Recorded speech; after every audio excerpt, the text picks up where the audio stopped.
Imagine this. It is, well, the date is June 28, 1971. Right, the absolute height of a very chaotic era. Exactly. And you are looking at a man who is, without a shadow of a doubt, like the most famous, most photographed, and honestly most fiercely debated athlete on the face of the earth. Muhammad Ali. Muhammad Ali. But, he is entirely absent from the boxing ring. Instead, he has been stripped of his heavyweight championship. His passport has been completely revoked. He has been, systematically robbed of the absolute physical prime of his athletic career. Which, for a boxer, is everything. It is literally everything. And the reason for this exile, he refused the military draft to fight in Vietnam. And he stood firmly on his religious beliefs as a Muslim. Right. And on this specific day in June, the United States Supreme Court is about to hand down a ruling that will completely dictate the rest of his life. The stakes in that moment were, they were incredibly absolute. We are talking about a binary outcome for one of the most recognizable figures of the 20th century. It was either going to be freedom or it was going to be a federal prison sentence. There was no middle ground. It's the kind of high-stakes, high-noon showdown that makes for perfect historical drama. And most of us know the public ending to this story, right? Sure, yeah. Ali stays out of prison, he eventually returns to boxing, and he becomes this massive global icon. But the behind-the-scenes reality of that specific Supreme Court ruling, what was actually happening behind the heavy oak doors of those private judicial chambers, is, well, it's far more complex. Oh, absolutely. It's far more hesitant and, honestly, far more dramatic than the neat and tidy victory narrative we usually hear. It is the absolute definition of constitutional muddy waters.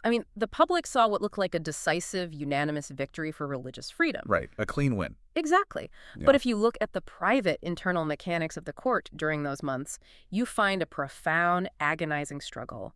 The justices were wrestling with identity, with the boundaries of religion, and, fundamentally with what it meant to be American. And that agonizing struggle is our entire mission today. We're doing a deep dive into an incredibly profound piece of writing by Iqbal Akhtar. It's a fantastic piece. It really is. It was published in Maidan, which is the online publication of the Abu Suleiman Center for Global Islamic Studies at George Mason University. And the article is titled, "A Class Honored by the First Amendment, Muhammad Ali and the Covenantal Future of American Islam at 250. That is a hefty title. It is. But it tells you exactly where we're going. And what we're going to do today is take this stack of source material and use it to trace the journey of American Islam. We're starting right there with Ali's Supreme Court battle, but we are going to trace the implications of that battle all the way to the upcoming 250th anniversary of the United States in 2026. Right, the semi-quincentennial? Yes, exactly. And along the way, we are going to explore the crucial, life-changing difference between mere tolerance, which is a word we hear all the time, and what the author calls covenantal flourishing. Which is such a massive paradigm shift. Because, the source material here operates on two very distinct, brilliant levels. Okay, lay it out for us. Well, on one hand, it relies on meticulous historical reconstruction, specifically looking at the case Clay v. United States, which was Ali's legal name in the court filing. Right, Cassius Clay. Exactly. But on the other hand, the text doesn't just stay in the past. It offers a deeply philosophical, almost theological proposal for how any religious community can thrive and contribute in a heavily pluralistic society. It basically bridges 20th century constitutional law with ancient scripture. Wow. So whether you consider yourself like a hardcore constitutional history buff or someone deeply invested in the mechanics of how diverse societies actually manage to stay together. Or maybe you just clicked play looking for a massive aha moment about a famous historical figure you thought you knew. Exactly. This deep dive is custom tailored for you. We're going to peel back the layers of a story you totally thought was settled. And to really grasp the weight of the story, we have to bypass the flashing cameras and the protests of 1971. We have to look directly at the private papers of the Supreme Court justices from that winter and spring. Because what those papers reveal is wild, right? Oh, completely wild. They reveal that the court spent nearly a year trying desperately to avoid the very conclusion they eventually reached. Okay, let's unpack this.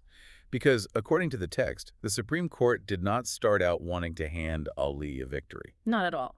The article relies on the historical reconstruction of those private papers by a legal scholar named Marty Letterman, and the reality is actually startling.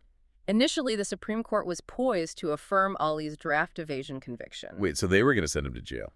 They were completely prepared to send Muhammad Ali to federal prison, The initial internal private vote among the justices was 5-3 against Ali. A 5-3 vote to convict.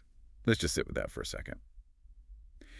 The highest court in the land looked at Muhammad Ali's central claim, which was that his faith as a Muslim forbade him from participating in a secular war he had not been called to by God, and a clear majority of those justices initially said, no, that doesn't count. Right. They said, that is not a valid religious objection. So how on earth do we get from a 5-3 lock for conviction to the unanimous reversal that the world actually saw on June 28?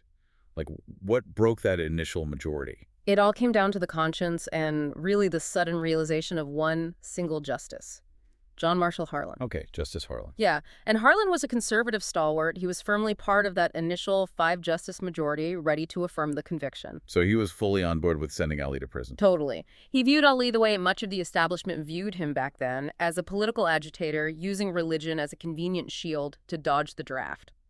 But behind the scenes, Harlan's law clerks started pushing back against their boss's assumption. Clerks pushing back against a Supreme Court justice is already a really bold move. What were they telling him to do? They asked him to do something that the lower courts and the draft boards had essentially refused to do for years. They pressed Justice Harlan to actually sit down and read the primary source material of Ali's faith. Oh, wow. Yeah, they handed him the writings and teachings of Elijah Muhammad, who was the leader of the Nation of Islam. Wait, so let me get this straight. The entire justice system up to that point had basically been ruling on the validity of his religion without actually reading its foundational texts. That is the staggering reality of it. The establishment viewed the Nation of Islam as a black nationalist political organization. Full stop. They didn't view it as a theology. They just saw the politics. Exactly. But when Justice Harlan actually took the time to read the literature his clerks provided, he had this massive epiphany. He read the complex cosmological and ethical framework of the Nation of Islam. He saw the specific doctrines regarding participation in worldly, non-Islamic wars. And he realized that Ali's objection to the Vietnam War wasn't some improvised political stunt or, a cowardly excuse to avoid service. It was real. It was a deeply reasoned, genuinely religious belief that was entirely consistent with the teachings of his faith. I think we've all experienced some version of this dynamic, obviously on a much, much smaller scale. Yeah. It's like when a teacher assumes a student is just acting out or refusing to do the work out of pure defiance. Okay. Right? Oh, I like this analogy. Right. Like the teacher's ready to fail them or to send them to the principal's office.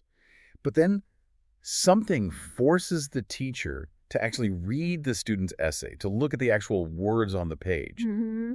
And the teacher realizes, wait a minute, this student isn't just acting out. They have a deeply reasoned philosophical objection to the premise of the assignment itself. The defiance isn't laziness. It's a matter of principle. That captures the dynamic perfectly.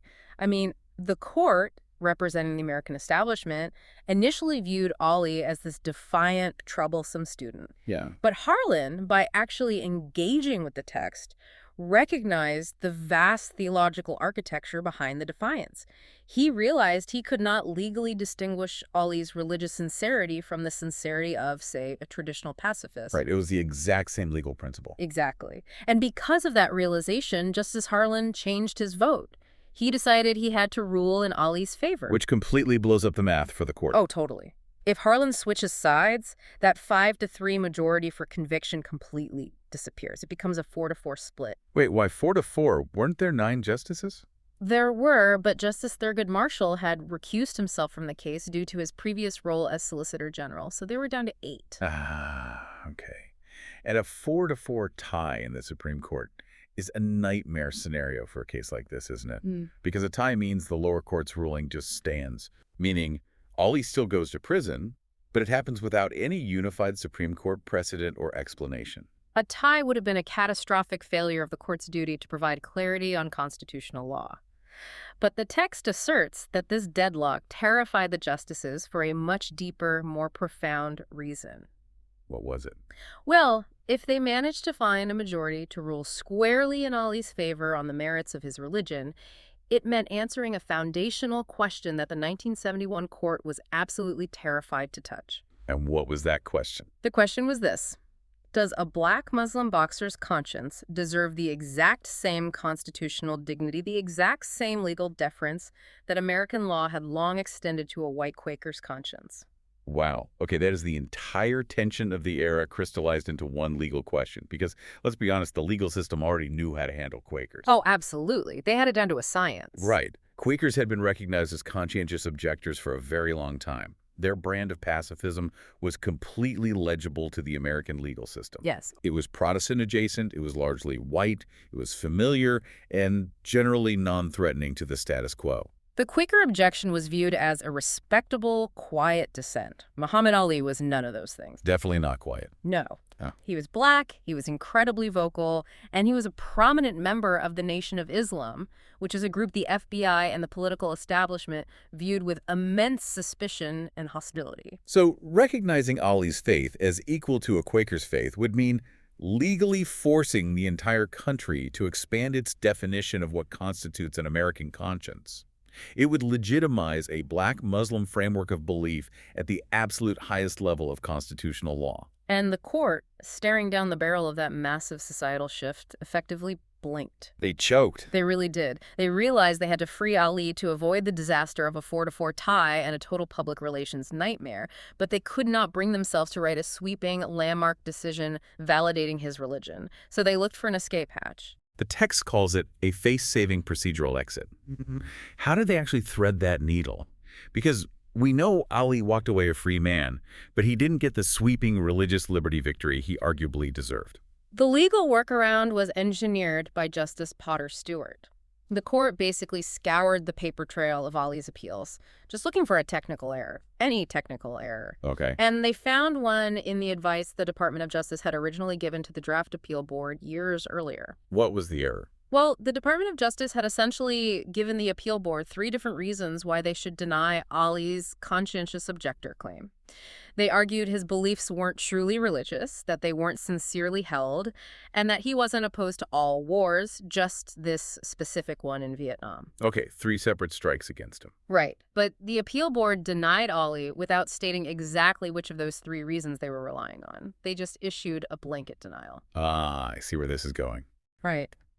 Justice Stewart pointed out that because Harlan's epiphany proved Ali's beliefs were, in fact, religious, at least one of the DOJ's arguments was legally flawed. Yes. And since the Supreme Court couldn't know if the draft board had relied on that specific flawed argument to deny him, the entire conviction had to be thrown out. What's fascinating here is the sheer acrobatics of it. Oh, it's gymnastics. Right.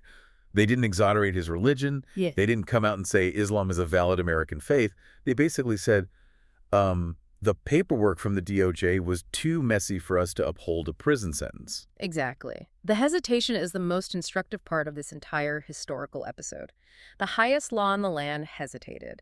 It gave Muhammad Ali his life back, it gave him his freedom to box again, but it did so on the absolute narrowest, most technical footing possible. Just a paperwork error. Right. They entirely dodged the core constitutional question of whether his Muslim faith commanded the same respect as Christian pacifism. They dodged it. But there was one justice who got incredibly close to saying the quiet part out loud, right? The text mentions a concurring opinion by Justice William O. Douglas. Yes. Justice Douglas wrote a concurring opinion where he made a profound observation. He looked at the legal mechanics of the First Amendment, and he wrote that the correct reading of the law placed Ali in, and I quote, a class honored by the First Amendment. Class honored by the First Amendment. Mm-hmm. Think about the staggering irony of that phrase in 1971. Mm-hmm. The foundational DNA of American religious liberty, the very logic of the court's own First Amendment jurisprudence, absolutely demanded that they recognize Muslim conscience as a legitimate American conscience. It was inescapable. The logic was inescapable.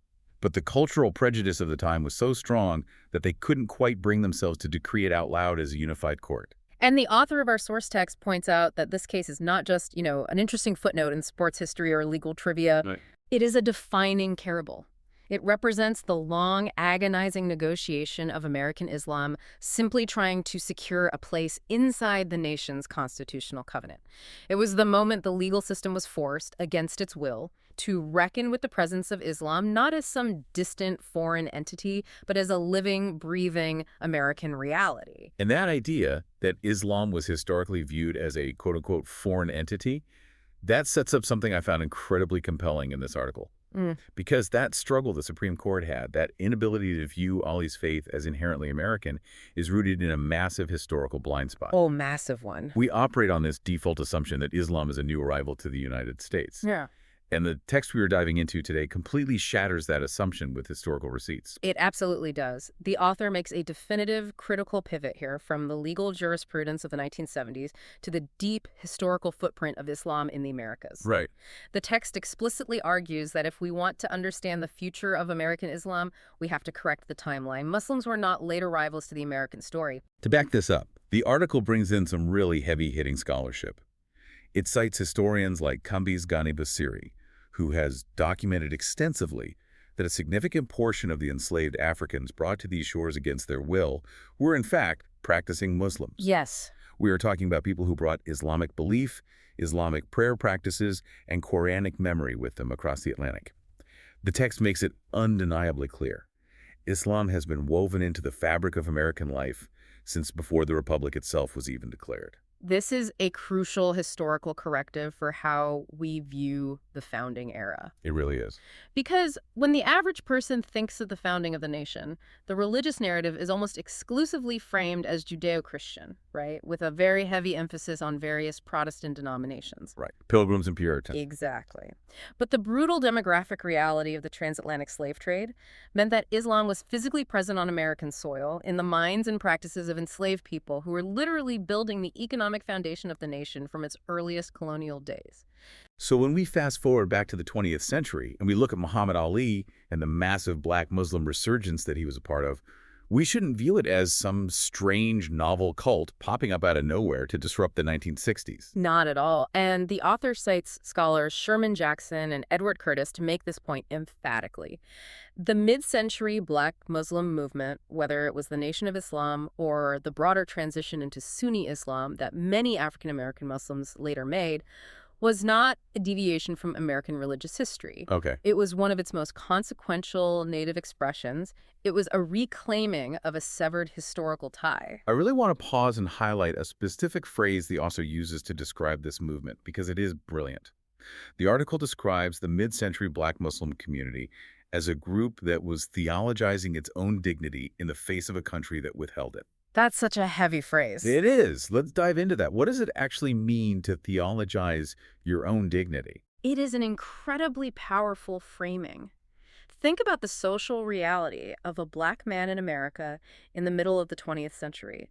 The state, the broader culture, the legal system, they are all systematically denying him his full humanity and constitutional equality. Right. You're constantly being told you are lesser. Exactly. And when the secular world constantly tells a people they have no inherent value, that people will often turn to the divine to articulate their worth. Wow. By claiming the Islamic faith, Ali and thousands of others were bypassing the American racial hierarchy entirely. Ali's refusal of the draft was the ultimate act of theologizing his dignity. He was standing in front of the United States government and basically saying, my value, my conscience, and my ultimate obligations are dictated by a higher power than the one currently oppressing me. Precisely. Now, I want to explore a tension here. Right. Because if you turn on the news today or listen to politicians talk about the Muslim American community, the framing is almost entirely different. Oh, completely different. The modern discourse is almost always centered around immigration. It's the classic Statue of Liberty narrative. We talk about welcoming immigrants from Muslim-majority countries. We point out how incredibly diverse the community is today. And the text absolutely acknowledges this, by the way. Right. It doesn't ignore it. Right. It notes that today's American Muslims are incredibly diverse. African-American, South Asian, Arab, West African, Persian, Southeast Asian, as well as a robust convert tradition. It's a huge tapestry. It is. But the overarching argument of the text is that if we want to understand the true arc of American Islam, we have to stop calling it a story of arrival. Instead, the author introduces the concept of indigenization. Can you map out the difference between those two concepts? Because they sound similar, but I feel like the distinction is huge here. This is perhaps the most paradigm-shifting argument in the entire piece. The author is arguing that because the roots of Islam in America predate the Republic via enslaved Africans, forcing the entire narrative into a framework of arrival is not just historically inaccurate, it's sociologically damaging. How so? Well, if you constantly use words like arrival or immigrant to define a community, you are permanently framing them as newcomers. And if you are a newcomer, you are essentially a guest in someone else's house. Precisely. You are a guest waiting for the host majority to grant you admission, to validate your presence, and essentially to dictate the terms of your stay. Right, be on your best behavior because you just got here. Exactly. But if the community has always been here, if its roots are in the blood and sweat of the 18th and 19th centuries, then the process we are witnessing over the centuries is not a prolonged arrival, it is indigenization. So indigenization means what exactly in this context? It means a community that is already deeply rooted in the soil is gradually learning to articulate its presence and its flourishing in fully American terms. The massive, beautiful diversity added by the later waves of immigration in the 20th and 21st centuries doesn't erase that foundational history. Right. It joins a pre-existing indigenous presence. Think about how changing that one single word from arrival to indigenization completely rewires the power dynamic of the national narrative. It changes everything. Because if a community simply arrives, the implicit expectation is that they must assimilate quietly to the rules established by the people who were already there. Right. Don't rock the boat. Exactly. Yeah. But if a community is indigenous, if their ancestors were here before the ink was even dry on the Constitution, then they have an equal inherent right to help define what the rules of the society are. They belong in the national narrative, not by the gracious invitation of the majority, but by absolute birthright. It shifts the entire foundation of the conversation from one of permission to one of co-ownership. Co-ownership, I love that. And that shift is exactly what leads the author to look forward. Because if we accept this premise that the Muslim community has always been here and is a co-author of the American project, and we realize that we are rapidly approaching the semi-centennial, the 250th anniversary of the United States in 2026. Which is right around the corner. It is. The fundamental question changes. The question is no longer, how do we fit in? Or how do we prove we belong? Right. The question becomes, what does it mean for this community to truly flourish? And how does that flourishing benefit the rest of the Republic? Which takes us out of the realm of historical facts and pushes us into some seriously deep philosophical territory. If the Muslim community isn't just trying to survive as tolerated guests, but trying to succeed as indigenous co-authors of the American project, what does that success actually look like? That's the million-dollar question. And here's where it gets really interesting. Because the very first thing the author does to answer that question is take a sledgehammer to a word that we almost universally consider a supreme virtue in a modern democracy. That word is tolerance. Yes. In the political language of modern liberal democracies, tolerance is almost always held up as the gold standard of intergroup relations. If a city or a nation is tolerant, we consider it a massive success. Right, we put it on bumper stickers. We really do. But the author takes a very critical view of this, calling tolerance a famously low bar. A famously low bar. When I first read that, I have to admit, it felt a bit counterintuitive. But when you really interrogate the literal definition of the word tolerance, it becomes clear. Tolerance is fundamentally about enduring something you do not like. Exactly. Like you tolerate a migraine. You tolerate a delayed flight. You tolerate a crying baby on a train. You don't celebrate those things. Right. You don't celebrate a migraine. So the author says that when we apply this word to society, tolerance just asks us to endure one another's existence without resorting to violence. That is a pretty bleak baseline vision for a society that claims to be united. It is a vision of mutual isolation masquerading as harmony. Wow. It's essentially saying, I won't attack you, but I also won't engage with you. Because of how insufficient that is, the text introduces a much more demanding, much more robust framework for the future. The author calls this framework covenantal pluralism. Now, the author notes that this concept of covenantal pluralism was developed by scholars like W. Christopher Stewart, Chris Seipel, and Dennis Hoover. How does covenantal pluralism demand more of us than mere tolerance? Well, covenantal pluralism moves past passive coexistence and aims for what these scholars call a covenant of peaceable neighborhood. Let's contrast them directly. Okay. In a paradigm of mere tolerance, Flourishing is defined negatively, Negatively meaning what? meaning it's just about the absence of interference. It means simply being left alone. You do your thing in your silo over there, and I will do my thing in my silo over here, and we will just try not to collide. Right, stay in your lane. Exactly. But under covenantal pluralism, flourishing is defined positively and mutually. Okay, so what does that look like? It means you are completely free to be fully authentically yourself with all your distinct religious and cultural markers, while at the exact same time, you are actively committing to safeguard the freedom of your neighbors to do the exact same thing, even if their beliefs fundamentally contradict yours. I was trying to visualize the difference between these two concepts, and I keep coming back to the idea of living in a massive, diverse apartment building. Oh, that's a good way to look at it. Right, so if the building operates on tolerance, that just means you decide you're not going to bang a broom on the ceiling when your upstairs neighbor walks around too heavily. You might secretly resent them. You don't talk to them, but you endure them. You just stay in your unit. Right, you just put up with it. But if the building operates on covenantal pluralism, the dynamic is entirely different.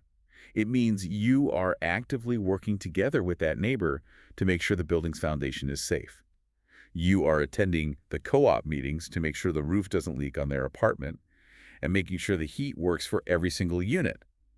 Even if you absolutely despise your neighbor's taste in music or the way they decorate or the food they cook. That's it exactly. You don't have to agree with how they live, but you are deeply mutually invested in the structural integrity of the shared space that allows you both to live. That analogy perfectly isolates the difference in effort. Tolerance is passive non-aggression. It requires nothing of you other than restraint. Covenantal pluralism requires active reciprocal commitment to the shared structural integrity of the society. Right. But what elevates this article from a standard political science essay to a profound piece of theology is its next move. Oh, this part is fascinating. The author forcefully argues that for American Muslims, this concept of covenantal pluralism isn't just some modern Western Enlightenment political theory that they need to learn and adapt to in order to be, quote-unquote, good Americans. Right. The text argues this exact framework is actually deeply embedded in the foundational DNA of Islamic theology itself.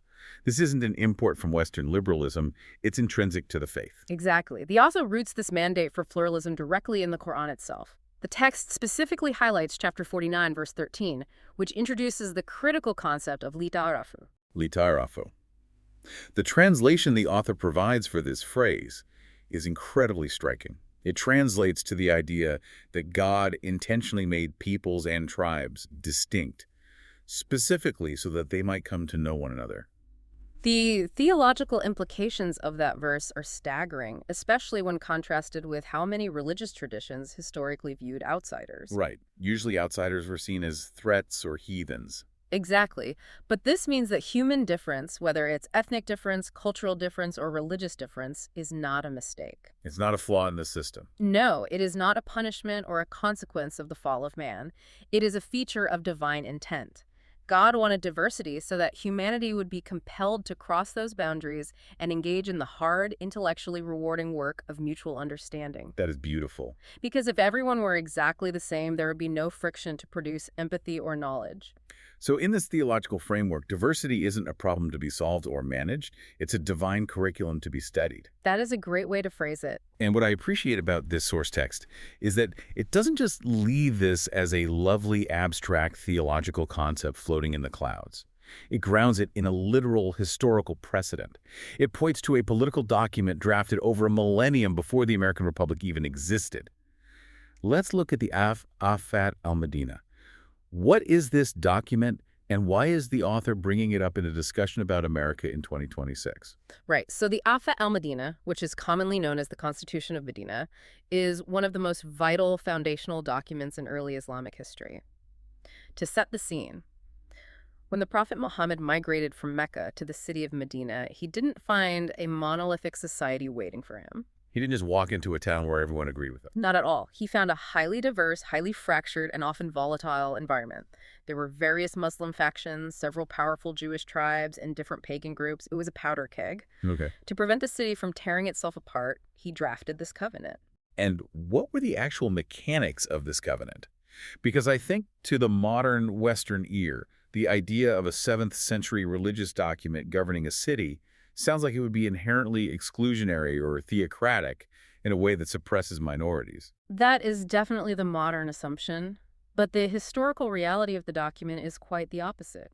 The Constitution of Medina took these deeply disparate groups, the Muslims, the Jews, and others, and legally bound them into a single covenanted polity. Wait, so they were all considered one community legally? Exactly. The Arabic term used in the document is Umayyad, which translates to one community or one nation.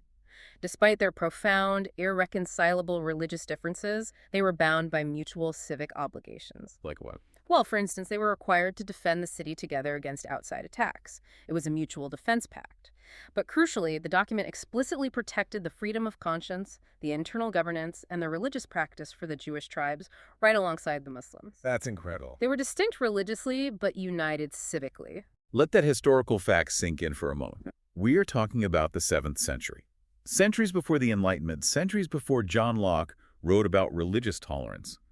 There is a political document legally binding different faith groups into a mutual defense pact while explicitly protecting their right to practice different religions. It's remarkable. As the text we are reading notes, when we talk about American Muslims flourishing today, we aren't talking about a community desperately trying to adopt a foreign Western concept to fit in.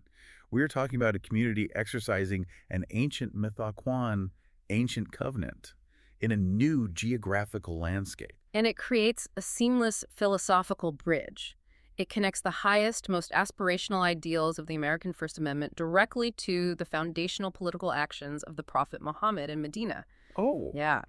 The author is suggesting that when a Muslim in America stands up and advocates for the religious freedom of their Christian, Jewish, or secular neighbor, they aren't just performing the role of a quote-unquote good American citizen. They are acting in strict orthodox accordance with the Medinan precedent.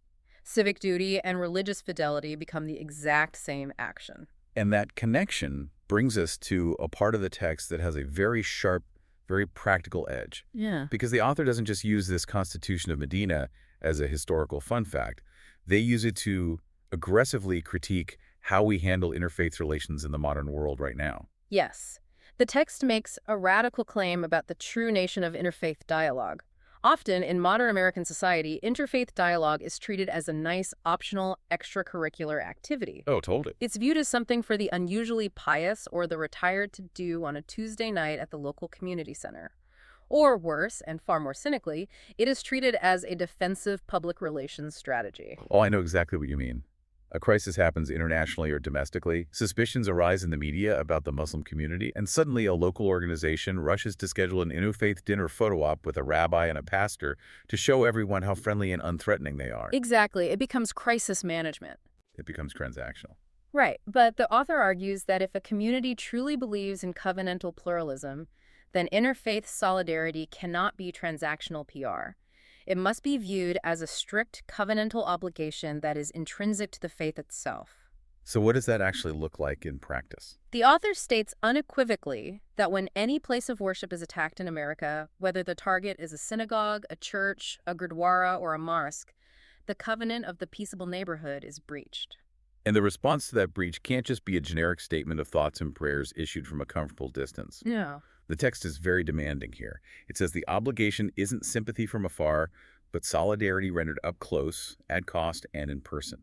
That is a remarkably high standard for community engagement. It is a heavy lift. And what makes this article so powerful is that it applies this demanding standard incredibly rigorously, pointing it both outward at the broader society and inward directly at the Muslim community itself. The author does not shy away from the most fraught, uncomfortable, and painful issues of our current geopolitical and domestic moment. The text explicitly addresses the recent surges in violence and hostility directed at Jewish communities in the United States. And I want to make sure we are imparting the author's exact argument here, because the wording is precise and unflinching. Yes. The text states that violence directed at Jewish communities and any anti-Semitism that finds shelter or justification within Muslim discourse is not merely a political disagreement. The author defines it as a profound moral failure and a direct, catastrophic betrayal of the mithaq, the covenant of Medina itself. The underlying logic the author employs to make this point is absolutely airtight. The text states, the covenant is indivisible. One cannot claim its protections while withholding its duties. Wow. Oh. Indivisible. Indivisible. If the American Muslim community is going to demand that the American Republic honor its conscience and protect its institutions, exactly the way Muhammad Ali demanded the Republic honor his conscience in 1971, that community cannot simultaneously dishonor the conscience, the safety, or the humanity of the people living next door. You cannot ask for the absolute protection of the First Amendment shield and then refuse to extend that exact same shield over your neighbors when they are under threat. You just can't. The covenant is indivisible. You either protect the whole building, to use our earlier analogy, or the whole building collapses. Exactly. So what does this all mean? Taking all of this in the history of Ali, the deep roots of indigenization, the mandate of the Midden and Covenant, what is the author actually asking the community to do as a practical step as we approach the year 2026? Well, to answer that question, the author makes a fascinating historical parallel to a massive turning point in another major world religion. The text points to the actions of the Catholic Church in the year 1965. 1965, you're talking about the Second Vatican Council? Yes. During the Second Vatican Council, the Catholic Church issued a truly landmark document called Nostra Aetate, which translates to "in our time." Okay, what was Nostra Aetate? To understand why this matters, you have to look at the historical baggage. For centuries, there had been deeply ingrained, institutionally sanctioned prejudices within the Catholic Church regarding other faiths, particularly Judaism. Right. This included the horrific, centuries-old theological charge of collective Jewish guilt for the crucifixion of Christ. Which fueled so much historical violence. Endless violence. Nostra Aetate was the document where the Church formally, officially, and theologically repudiated that charge. That is a massive theological course correction. It's an institution looking at its own history and deciding to completely rewrite the rules of engagement with the outside world. It was revolutionary. Yeah. It formally affirmed the Church's spiritual bond with Jews, Muslims, and other communities of faith. As the author of our text notes, Nostra Aetate didn't dissolve doctrinal differences. Right. They didn't all suddenly agree on theology. No, Catholics were still firmly Catholics, and Muslims were still Muslims. But it permanently dignified the difference. It created a formal institutional framework for respect, dialogue, and solidarity that hadn't existed in that way before. And this leads to the most speculative, extrapolative leap the author makes in the entire piece. Looking at that history, the author asks, as American Muslims approach the 250th anniversary of the United States, the semi-quincentennial, what would an American Muslim Nostra Aetate look like? It is a profound, challenging provocation. It really is. The author is essentially calling for a deliberate, highly public articulation of covenantal obligation toward other faith communities in America, not a hastily drafted press release written because of political pressure. Right, not a PR stunt. Right. Not because a watchdog group demanded it, but a foundational theological statement rooted deeply in Islamic tradition, specifically drawing on the Medin and Mikak and that Quranic verse about mutual knowing, li ta'arfu. Just imagine the impact of something like that. Imagine a formal, widely adopted theological declaration from the incredibly diverse American Muslim community, signed by scholars, community leaders, and imams across the country, that essentially says, our faith commands us to protect the synagogues, the churches, the gurdwaras, and the secular institutions of this nation as fiercely as we protect our own mosques. That would be earth-shattering. That wouldn't just be a nice news story. It would be a defining epochal moment in American religious history. It would be the ultimate realization of that peaceable neighborhood the author is advocating for. And bringing this entire narrative full circle, such a declaration would be the ultimate realization of the constitutional honor that Muhammad Ali was fighting for back in the locked chambers of the Supreme Court in 1971. Right. Let's pull this back from these grand, nation-altering interfaith concepts to the singular individual who started this entire deep dive. Because the author points out something beautiful about Ali's life. He actually managed to complete the arc that the Supreme Court was too timid to finish in 1971. He really did. The court, constrained by the prejudices of its era, couldn't bring themselves to fully, robustly validate his conscience on paper. Right. They relied on a typo from the DOJ. Exactly. But by the end of his life, through sheer endurance and unwavering commitment to his principles, Muhammad Ali had forced the entire world to validate his conscience.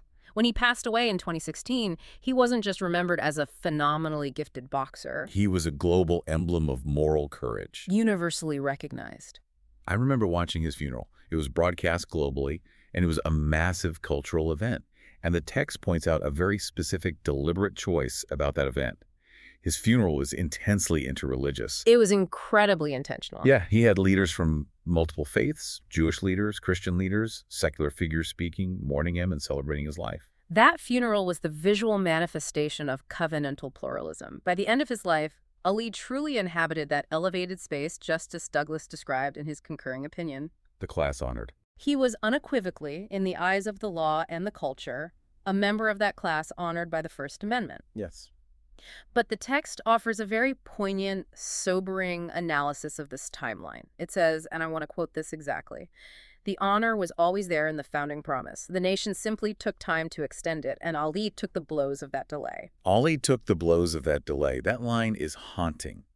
It really is. The constitutional promise of religious freedom was written on parchment in the late 1700s, but it took until the late 20th century, and it required the physical, financial, and emotional sacrifice of a man willing to lose his livelihood for the nation to actually apply the full weight of that promise to a black Muslim. The promise was always there, but Ali had to absorb the violent friction of America's slow progress. Which leads us to a massive concluding question. If the first century of the American Muslim community's fully public life, the era defined by figures like Ali, was focused on claiming their rightful place and taking those blows to force the door open, what does the author say the primary task of the next century is? The text lays out a very clear visionary thesis for the semi-quincentennial in 2026 and the decades that will follow. The task of the next century was subtler, and as the author phrases it, infinitely more generous. The task is to keep the door open for others. Keep the door open. How so? Well, because the Muslim community possesses the institutional memory of what it is like to be the perpetual outsider. Right. They lived it. They know intimately in their bones what it is like to be doubted by the legal system, constantly monitored by the state apparatus, and culturally excluded by the mainstream. It's a very specific kind of trauma. Exactly. And because they possess that trauma, but also the triumph of having overcome it, they are uniquely positioned in American society to guarantee that no other minority neighbor ever has to suffer that same indignity. They essentially become the immune system for the Republic's highest ideals. That's a great way to put it. If we connect this back to the bigger picture of the entire article, the author is framing this act of safeguarding others, this covenantal pluralism, as a magnificent dual victory. A dual victory. Right, because it is the most profoundly American thing a Muslim community could possibly do, because it fulfills the deepest promise of the First Amendment. But crucially, it is also the most faithful thing they could do, because it fulfills the ancient mandate of the Constitution of Medina. It is a perfect, seamless synthesis of civic duty and religious devotion. It is a profound, challenging vision for 2026. It completely rejects the narratives of victimhood or isolationism and instead claims a mantle of profound civic and theological leadership. What an incredible journey this text has taken us on. Seriously, to recap where we've been, we started in the locked, secretive chambers of the 1971 Supreme Court, watching justices struggle with their own prejudices as Muhammad Ali made a principled stand that cost him his prime. We followed the historical threads backward to uncover the long, often erased history of indigenous American Islam, stretching all the way back to the enslaved Africans who brought their faith across the Atlantic long before the Founding Fathers drafted the Constitution. The indigenous. Exactly. And then we moved forward, pushing past the inadequate, famously low bar of mere tolerance to arrive at a profound call for a new covenantal pluralism, a peaceable neighborhood rooted simultaneously in the ancient scripture of the Quran and the political genius of Medina. It truly serves as a blueprint for how a highly diverse, highly fractured society might actually survive itself in the 21st century. And as we wrap up this deep dive, we want to leave you with a lingering question, something to mull over long after you finish listening to this. It builds on that incredible phrase from the text, Right. the idea of a delayed promise. Right. We know that Muhammad Ali took the blows while the nation took time to extend its constitutional honor to him. So as we approach America's 250th birthday, look closely at the society we live in right now. Who is currently taking the blows of a delayed promise? That is the question. Which community, which group of people is currently waiting for the nation to extend its foundational honor to them? And if covenantal pluralism is the ultimate goal, if we are truly meant to safeguard the structural integrity of the shared building for one another, what is your personal obligation to make sure they don't have to wait as long as Ali did? That is the question we all have to answer for ourselves. Thank you so much for joining us on this deep dive. We can't wait for the next time we get to unpack a new stack of sources together.